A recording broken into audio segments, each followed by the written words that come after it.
Today we are going to start CBSE History Chapter 1, The Rise of Nationalism in Europe. Some of the points we have to be discussed in detail in this chapter. These are: first, Frederick Sorio paintings; second, the French Revolution and the idea of nation, the making of nationalism in Europe; fourth, the aristocracy and the new middle class; fifth, what did liberal nationalism stand for; sixth, a new conservation after 1815; seventh, the revolutionaries; eighth, the age of revolution 1830 to 1848; ninth, the romantic imagination and the national feelings; 10th, hunger, hardship and popular revolt; 11th, 1848, the revolution of the liberals; 12th, the making of German and Italy; 13th, Italy unified; 14th, the strange case of Britain; 15th, the visualizing the nation; 16th, nationalism and imperialism. All these points we will get in details one by one. So let's start from the first point. Frederick Sorio paintings.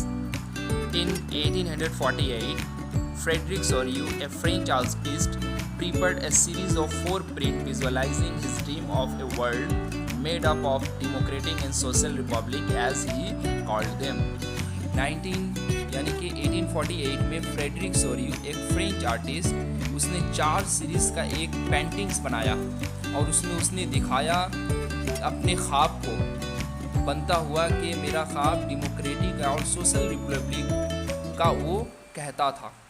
Point 2, artist of the time of the French revolution personified liberty as a female figure. बोल रहा है कि उस वक्त के जो artist थे वो फ्रेंच रेवोल्यूशन में फीमेल फिगर्स को लिबर्टी यानी आज़ादी के तौर पर दिखाते थे. Point 3, according to Sorrieu's utopian vision, the peoples of the world are grouped as a distinct nation identified through their flags and national costume. बोल रहा है कि सोरेटिक फेरू जो ख्वाबों का ताबीर किया था उसमें वो बहुत सारे लोगों को बता रहा है कि वो दुनिया में वो ग्रुप के शक्ल में हैं और वो डिफरेंट डिस्टिंक्ट नेशंस के हैं और वो अपने फ्लैग्स के थ्रू और नेशनल कॉस्ट्यूम्स के थ्रू पहचाने जा सकते हैं. This chapter will deals with many of the issues visualizing by Sorio. बोल रहा है कि इस चैप्टर्स में बहुत सारे बातों को हम लोग डिस्कस करेंगे जिसको फ्रेडरिक सोरियो ने अपने पिक्चर के जरिए दिखाया है. Point 5, during the 19th century nationalism emerged as a force which brought about the sweeping changes in the political and mental world of the Europe. बोल रहा है कि 19th सेंचुरीज़ में नेशनलिज्म इस तरीके से उभर कर आया कि इसने पूरे यूरोप की दुनिया का दिमागी और पॉलिटिकल जो है वो चेंजेस ला दिया.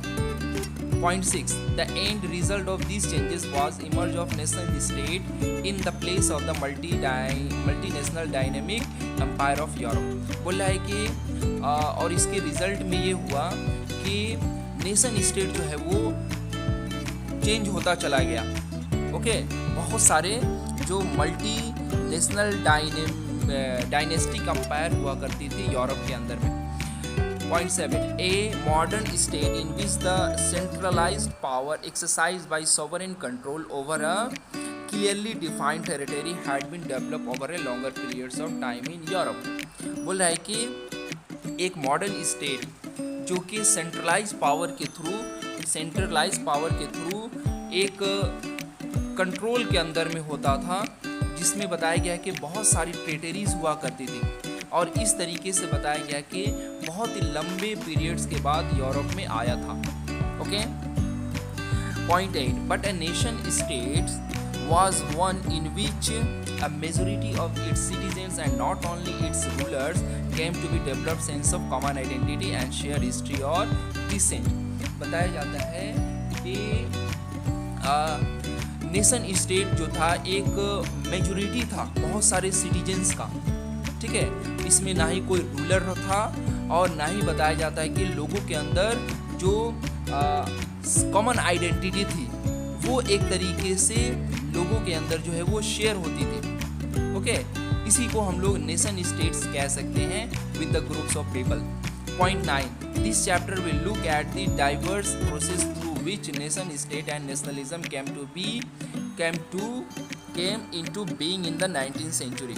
बोला इस चैप्टर्स में हम लोग बहुत ही डाइवर्स तरीके से हम लोग देखेंगे कि किस तरीके से नेशन स्टेट और नेशनलिज्म जो है वो 19th सेंचुरी के अंदर में यूरोप के अंदर में आया था। Okay, the French revolution and the idea of nation.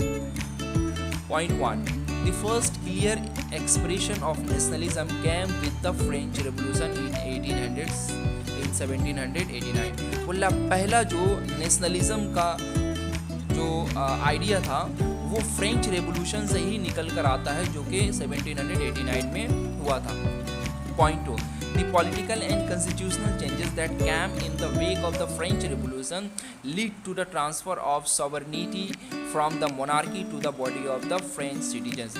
बोला है कि जो पॉलिटिकल एंड कॉन्स्टिट्यूशनल चेंजेस आया था फ्रेंच रेवोल्यूशन के दौरान, वो बताया गया कि मोनार्की से चेंज होकर बहुत सारे जो ग्रुप ऑफ बॉडी सिटीजन्स होते थे फ्रेंच के अंदर में, उनमें चला गया।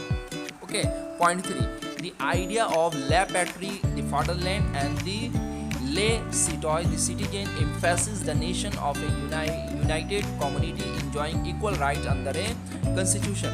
बोल रहा है कि ये फ्रांस के अंदर में दो ग्रुप बना जिसको ला पैट्री एंड ले सिटॉय कहा जाता था, यानी एक फादरलैंड और दूसरा सिटीजन्स लैंड, ये जो है वो बना था। ओके, ये एक कम्युनिटी थी। बताया जाता है कि ये कम्युनिटी इक्वल राइट जो है वो शेयर इंजॉय करती थी, जो कि कॉन्स्टिट्यूशन के थ्रू उनको मिला था। 4, the state general was elected by the body of the active citizens and renamed the National Assembly।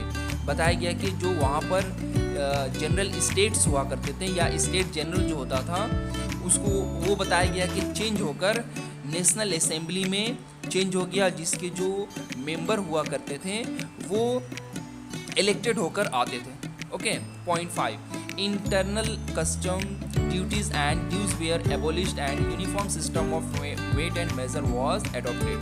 बोल रहा है कि जो बहुत सारी जो ड्यूटीज़ टैक्स वगैरह लिया जाता था, बहुत सारी जो ड्यूज़ वगैरह लिया जाता था, ये सब को ख़त्म कर दिया गया और एक तरीके का पूरे कंट्रीज़ के अंदर में, चाहे वो वेट करना हो या मेजरमेंट सिस्टम हो, वो लाया गया था। Okay, point 6, the revolutionary further declared that it was the mission and the destiny of the French nation to liberate the people of the Europe from the despotism. बोल रहा है कि जो रिवोल्यूशनरीज हुआ करते थे फ्रांस के अंदर में, उनका ये एक तरीके से मकसद था कि वो फ्रेंच नेशंस को जो डिस्पोटिज्म है, यानी कि जो मोनार्की रूलर हैं, उसको हटाकर लोगों को आज़ादी की तरफ लेके जाएं। ओके, और हर कोई वहाँ पर अपने अपने तरीके से आज़ाद हो, उस तरीके से ज़िंदगी गुजारे। 7, the students and the other member of the educated middle class began setting up Jacobins Club। बोला है कि जो स्टूडेंट थे और भी बहुत सारे जो एजुकेटेड मिडिल क्लास के लोग थे, मध्य वर्ग के जो लोग थे, वो लोग बहुत सारे जेकोबिन्स क्लब स्टार्ट करने लगे यूरोप के अंदर में। Point 8, there activities and the campaigning prepared the way for the French armies which moved into the Holland, Belgium, Switzerland and move off Italy in 1790s। बोल रहा है कि जो इसके जेकोबिन्स क्लब्स वगैरह के जो मेंबर होते थे वो कंपेनिंग करते थे, और बताया गया कि जो ये फ्रेंच आर्मीज़ के लिए, और फ्रेंच आर्मी इस तरीके से यूरोप के बहुत सारे एरियाज़ में नेशनलिज्म का जो फीलिंग्स था उसको लेके चले गए, जैसे हॉलैंड हुआ, बेल्जियम हुआ, स्विट्ज़रलैंड हुआ और इटली वगैरह हुआ इन 1790s के आसपास में। The French armies began to carry the idea of nationalism abroad. बोला है कि जो फ्रेंच आर्मीज थे वो नेशनलिज्म के आइडिया को मुल्क से बाहर ले जाने लगे थे। Point 10, through a return to monarchy Napoleon had no doubt destroy the democracy in France, but in the administrative field he had incorporated revolutionary principles in order to make the whole system more rational and efficient. बोल रहा है कि Napoleon के आ जाने के बाद बताया गया कि कोई इसमें शक नहीं है कि यहाँ का जो फ्रांस का मोनार्की सिस्टम था वो पूरे तरीके से ख़त्म हो चुका था, लेकिन फिर भी बताया गया कि जो एडमिनिस्ट्रेटिव फील्ड था और जो इनकॉर्पोरेट फील्ड था, यानी कि जो कानून वाला सिस्टम था, उसमें एक तरीके से रिमार्केबल चेंजेस आया। ओके, बहुत सारी प्रिंसिपल लाई गई इसमें, और बताया गया कि पूरे सिस्टम्स को जो है वो एक सही तरीके से और एफिशिएंट तरीके से वो बनाया गया था। 11. The Civil Code 1804, usually known as Napoleonic Code, did away with all the privilege based on birth, established equality before law, and this secured the right to property.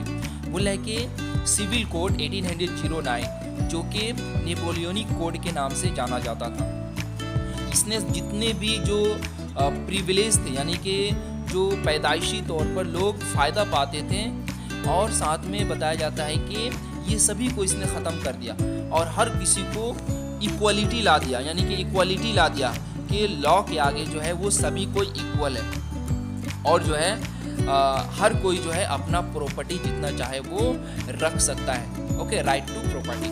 Point 12. Napoleon simplified the administrative division, abolished the feudal system and freed peasants from the serfdom and manorial dues. बोला है कि Napoleon ने बहुत ही आसान तरीके से administrative division किया था। ओके, और बताया था कि इसने जो फ्यूडल सिस्टम होता था, feudal system is nothing but जागीरदारी निज़ाम या जागीरदारी सिस्टम जो हमारे कंट्री में कहा जाता था, इसको इसने ख़त्म कर दिया। ओके, और जो बहुत सारे जो किसान थे जो ड्यूज़ वगैरह उनके पास हुआ करती थी, जैसे अगर उसके फादर के पास जो ड्यू है वो नहीं चुका पाया तो उसके लड़के चुकाएंगे, वो नहीं चुका पाया तो उसके लड़के चुकाएंगे, ये सिस्टम जो है उसने ख़त्म कर दिया।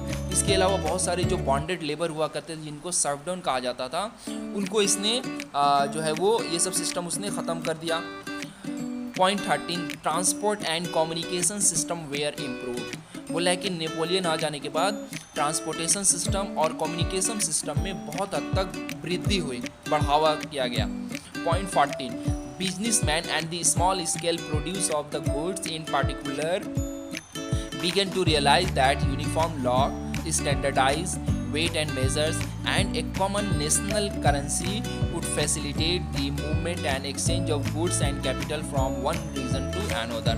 बोला है कि जो बिजनेस क्लास के लोग हुआ करते थे या जो स्मॉल स्केल प्रोड्यूसर्स हुआ करते थे गुड्स वगैरह का, बताया गया कि उनके अंदर में एक यूनिफॉर्म सिस्टम लाया गया, एक लॉ लाया गया उनके अंदर में कि वो एक तरीके से वो वेट करे और मेज़र करे। ठीक है, इसके अंदर इसके अलावा बताया गया कि एक नेशनल करेंसी जो है वो आम किया गया कंट्री के अंदर में, और बताया गया कि जो सामान के बदले में सामान था उसको उसने कैपिटल में चेंज कर दिया और आसानी से पैसे से यानी कैपिटल से गुड्स वगैरह का एक्सचेंज किया जा सकता था।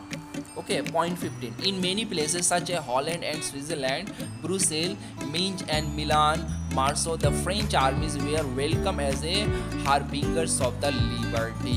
बताया गया कि बहुत सारी जगहों पर जैसे हॉलैंड है, स्विट्ज़रलैंड है, बिजनेस है, ब्रुसेल्स है, मेंस है, इसके अलावा मिलन है, मार्सो है, फ्रेंच है, ये सभी जगह में जो फ्रेंच आर्मी था उसको एक तरीके से मतलब अगुवाई करने के लिए, आज़ादी की अगुवाई करने के लिए वेलकम किया गया।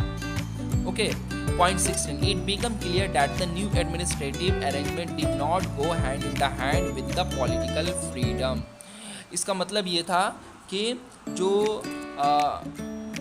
एक तरीके से नए तरीके का जो एडमिनिस्ट्रेटिव अरेंजमेंट सिस्टम था वो हाथों हाथ नहीं जाएगा, बल्कि बताया गया कि पॉलिटिकल फ्रीडम के साथ साथ। Okay, point 17. Increase in taxation, censorship, forced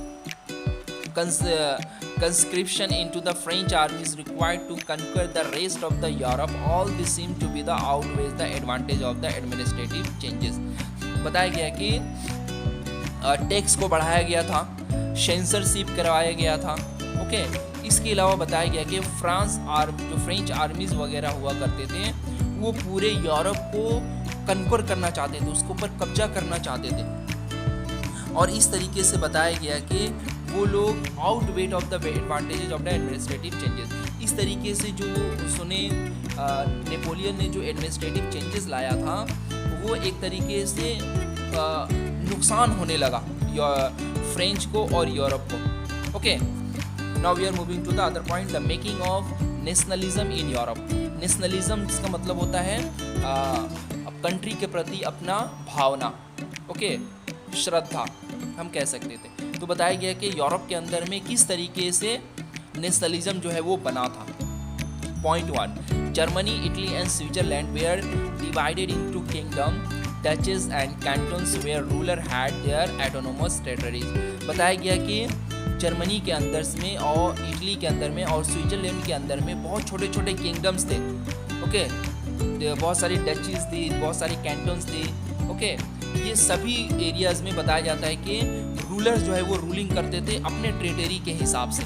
okay, point 2, they did not see themselves as a sharing a collective identity और कॉमन कल्चर। बोल रहा है कि वो लोग नहीं देखते थे कि या फिर नहीं शेयर करते थे कि हम लोग कलेक्टिव आइडेंटिटी यानी हमारे अंदर कलेक्टिव पहचान है या हमारे अंदर जो है वो कॉमन कल्चर टाइप का है। Okay, point 3, the Habsburg empire rule over Austria Hungary. बोला है कि जो हाब्सबर्ग एम्पायर थे वो ऑस्ट्रिया के ऊपर जो है वो रूल करते थे, उसके ऊपर हुकूमत करते थे। Point 4, in Hungary half of the population spoke Magyar while the other half of the spoke a variety of dialects। Okay, बोला रहा है कि हंगरी के अंदर में आधे से ज़्यादा पॉपुलेशन जो थे वो मैग्यार लैंग्वेज बोलते थे और बोला है कि आधे से ज़्यादा लैंग्वेज जो थे वो दूसरे तरह के लैंग्वेज जो है या डायलेक्ट जो है वो बोला करते थे। Okay, point 5, beside these 3 dominant groups there also lived with the boundaries of the empire. बोल रहा है कि इतना जो है बिसाइड दीज 3 डोमिनेंट ग्रुप, वहाँ जो 3 तरीके के डोमिनेंट ग्रुप हुआ करते थे, बताया गया कि वो लोग एक तरीके से एक बाउंड्री के अंदर में जो है वो रहते थे, अम्पायर्स के बाउंड्री के अंदर में। Okay, point 6, the only tie binding these diverse group together was common allegiance to the empire. बोला कि उसमें एक तरीके से लोग पूरे तरीके से टाई थे, बाइंडिंग थे जो इनके अंदर जो डाइवर्स ग्रुप था उसमें। और बताया गया कि वो एक साथ जो है कॉमन आइडेंटिटी हम कह सकते थे कि एम्पायर के थ्रू वो लोग जो थे वो घिरे हुए थे और बने हुए थे। ओके, ओके, यानी कि एक राजा के थ्रू वो लोग अपने पूरे ग्रुप्स जो था होता था, डाइवर्स होता था उनके कम्युनिटी के अंदर, उसके थ्रू वो लोग रूल करते थे। बस हम यही कह सकते थे कि उन लोगों के अंदर ये एक ग्रुप बना हुआ था। Okay, aristocracy and the new middle class. Aristocracy का मतलब हम कह सकते हैं कि जो रूलिंग तबका होता है या जो रूल करने वाले लीडर हुआ करते हैं। ओके, तो बताया गया कि aristocracy and new middle class, we will discuss in detail about it. Point 1, socially and politically a landed aristocracy was the dominant class on the continent. बोला है कि सोशली तौर पर और पॉलिटिकली तौर पर यूरोप के अंदर में जो अपने लैंड वाले जो एरिस्टोक्रेसी होते हैं, जिनके बहुत सारे अपने लैंड हुआ करते थे, अपनी ज़मीन हुआ करती थी, वो लोग पूरे कॉन्टिनेंट्स के ऊपर हावी थे। Okay, point 2, the member of this class were by the common way of life that cut across the regional division. बोला है कि जो मेंबर हुआ करते थे इस तरीके के क्लास में, वो एक तरीके से कॉमन लाइफ जो है वो जीते थे। बताया जाता है कि इनको और दूसरे लाइफ वगैरह से, यानी कि दूसरे जो रीज़न हुआ करते थे उनसे इनको कोई मतलब नहीं होता था, उनसे वो लोग अलग रहते थे, कट कर रहते थे। Okay, their families were often connected by ties if they marriage. बोला जाता था कि जो एरिस्टोक्रेसी लोग हुआ करते थे ये लोग मैरिज भी करते थे तो अपना ही आपस में मैरिज करते थे, दूसरे कम्युनिटीज़ में या ग्रुप में मैरिज नहीं करते थे, अपनी फैमिली के अंदर में ही करते थे। This point 4. This powerful aristocracy was, however, nominally a small group. The growth of towns and the emergence of the commercial class whose existence was based on the production for the market. बोल रहा है कि जो ये powerful aristocracy हुआ करते थे, ये लोग एक तरीके से सोसाइटी में बहुत ही स्मॉल थे, नंबर में बहुत ही कम हुआ करते थे। बताया गया कि जो नई नई टाउन बनी थी या बहुत सारे जो कमर्शियल क्लासेस उभर कर आए थे, इन्हीं के ऊपर सोसाइटी का पूरा जो है वो प्रोडक्शंस मार्केट्स के लिए डिपेंड होता था। Okay, point 5. Industrialization began in England in the second half of the 18th century, but in France and parts of the German state it occurred only during the 19th century. बोला है कि जो industrialisation शुरू हुआ था England के अंदर में सेकेंड हाफ में 18th सेंचुरी के, लेकिन फ्रांस के अंदर में बताया गया है कि जर्मन स्टेट और कुछ जर्मन स्टेट जो हुआ करते थे वहाँ पर इंडस्ट्रियलाइजेशन शुरू हुआ था 19th centuries में। Okay, point 6. In its wake, new social groups came to being. A working class population and a middle class made of the industrialists, businessmen and professionals. बताया गया कि बहुत सारे न्यू ग्रुप्स आए थे, जिसमें बताया गया कि वर्किंग क्लास पॉपुलेशन होता था, मिडिल क्लास के लोग थे जो कि एक तरीके से इंडस्ट्रियलिस्ट लोगों को बनाते थे, बिजनेसमैन वगैरह थे, इसमें कुछ प्रोफेशनल्स वगैरह भी थे। Okay, point 7. It was among the educated liberal middle class the idea of national unity following the evolution of the aristocracy privilege gained by population. बोला है कि ये जो एजुकेटेड क्लास लोग हुआ करते थे या लिबरल मिडिल क्लास के जो लोग हुआ करते थे, बताया गया कि idea of national unities evolution of aristocracy privilege gained by popularity. बोला है कि इनके पास जो एक तरीके से यूनिटी हुआ करती थी, इसको इन लोगों ने ख़त्म कर दिया था। ठीक है, और जो इनको फ़ायदे हुआ करते थे एरिस्टोक्रेसी को जो प्रिविलेज ये लोग गैन करते थे, इसको इन लोगों ने ख़त्म कर दिया था एक तरीके से। ओके।